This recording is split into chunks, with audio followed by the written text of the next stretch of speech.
A person drifts away from Allah and sometimes doesn't even drift away, but Allah subhanahu wa ta'ala wants to make you even better.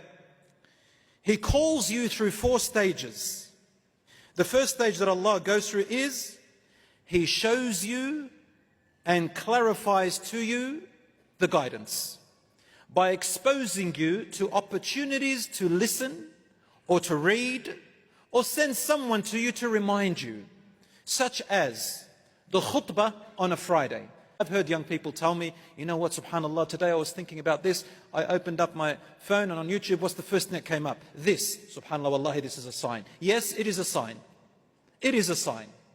Sometimes all week you'll be talking with your friends about something or thinking about something, and the khutbah comes, the Jumu'ah, you sit down and you go, oh my Allah, this Imam is speaking about the same thing I was thinking about all week. It's a sign. Now, if that doesn't work for you and you continue to go astray, Allah then goes a little, He guides you through a little bit of a tougher approach.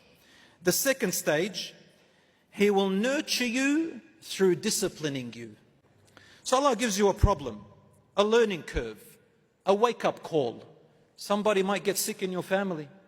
A death may happen and you attend a funeral. You may see somebody get run over. You may have an accident, God forbid. You may lose something.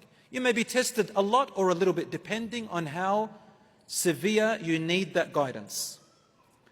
Then, if that doesn't work, Allah will intensify a little bit more to the third stage. The third stage is He will bring you something compelling. It means it's something that you must face. You have no way to avoid it. You have to face it. It could be a court order. It could be a fine.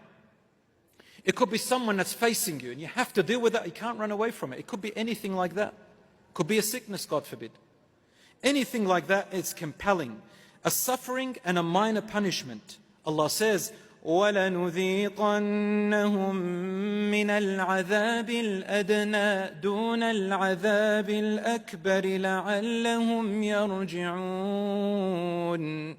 Allah says, and we shall surely let them taste a little bit of punishment or a little bit of hardships in this world. And Allah calls it adna, which means the lower test, before the bigger test, the bigger punishment comes. Why? Allah says, لَعَلَّهُمْ يَرْجِعُونَ, in the hope that they will return. After all these 3 stages, if nothing works and the reminders come again and again, then the catastrophe happens. And I'm going to finish it with this. Do you know what the catastrophe is? What do you think it is? You'll be surprised to know that the final catastrophe will be Allah just lets you go. He just lets you go. Do whatever you want. Make as much money as you want. Fulfill your every piece of desire that you ever wanted. So Allah lets you go to the dunya, to your desires, to everything. We do not want to reach that stage, because that means that Allah is no longer with us. He has abandoned us because we abandoned Him. And the only thing we'll receive is a temporary, ugly world, and even the world will turn against you. As for the hereafter, there'll be nothing left. And that's why Allah says, وَلَا تَكُونُوا كَالَّذِينَ نَسُوا اللَّهَ فَأَنْسَاهُمْ أَنفُسَهُمْ أُولَئِكَ هُمُ الْفَاسِقُونَ. And do not be like those who forgot Allah, so Allah made them forget who they are.